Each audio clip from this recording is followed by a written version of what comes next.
Welcome to Kenton's videos. Enjoy the video. You start by preparing a focused project. Open Android Studio and create a Kotlin app with Min SDK 21. Add internet permission now. Install the AWS/Amazon QSDK dependency in build.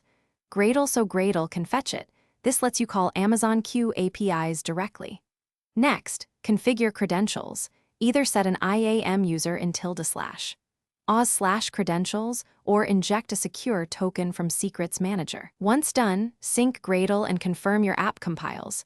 This ensures dependencies and auth plumbing. Now you integrate the SDK and authentication layer. In application. On Create, initialize the Amazon Q client with a credentials provider and set the correct region so requests route properly. Use dependency injection, or a singleton, so the client is reused across activities.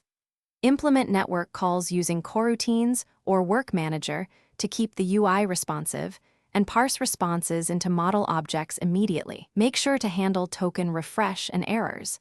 Doing this prevents auth failures and unexpected crashes during intermediate workflow steps. Finish by building, testing, and deploying methodically. Implement the remaining features, add unit tests for request and response behavior, and run instrumentation tests on real devices.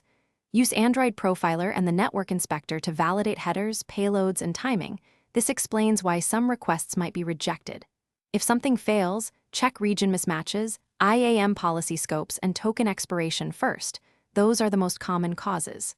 Finally, deploy with CI that injects encrypted keys and perform a staged rollout to minimize user impact.